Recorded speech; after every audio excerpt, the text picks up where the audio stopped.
사회적 신뢰도 하락과 교세 감소 등 한국교회가 직면한 현실을 극복하기 위해 변화가 필요하다는 목소리가 큽니다. 하지만 어디서부터 시작해야 할지 막막하기도 한데요.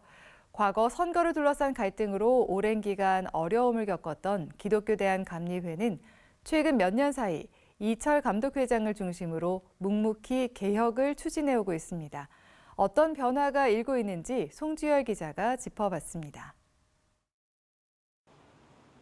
한국교회 중심교단 가운데 하나인 기독교 대한감리회가 다방면에서 변화를 시도하고 있습니다. 우선 선거 제도가 달라졌습니다. 감리교는 과거 4년 전임인 감독회장 선거를 둘러싸고 10년 넘게 심각한 갈등을 겪었고 선거 제도 개선에 대한 교단 내 요구도 컸습니다. 선거 과열 방지를 위해 감리교는 지난 2022년 선거 때부터 정회원 11년급 이상에게만 부여하던 투표권을 정회원 1년급 이상으로 확대해 투표권자를 2배가량 늘렸습니다. 그리고 올해 치러지는 감독회장 선거를 앞두고 후보 등록금을 인상하기로 했습니다. 12개 연회에서 치러지는 선거 비용과 후보자들의 과도한 비용 부담 등을 고려해 후보 등록금을 기존 5천만 원에서 7천만 원으로 인상하기로 결의했습니다. 목회자 은퇴에 대비한 응급기금이 줄어드는 문제도 대책을 세웠습니다.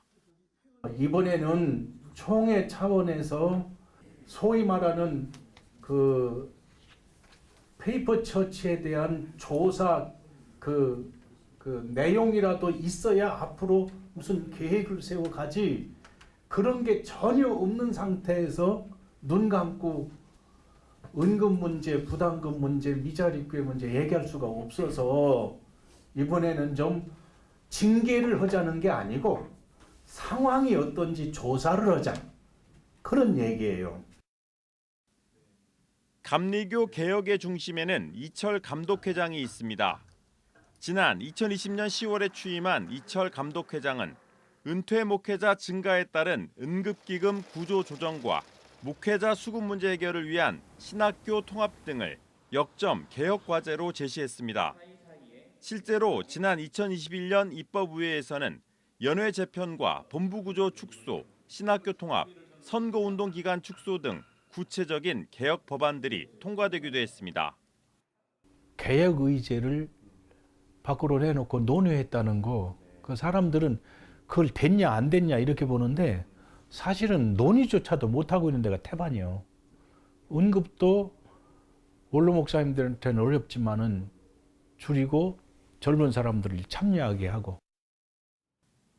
감신과 목원, 협성대 등 감리교 계통 세계신학교 신대원 통합도 2025학년도부터는 가시화될 전망입니다. 통합 첫 해 신대원생들에게는 전액 장학금도 고려하고 있습니다.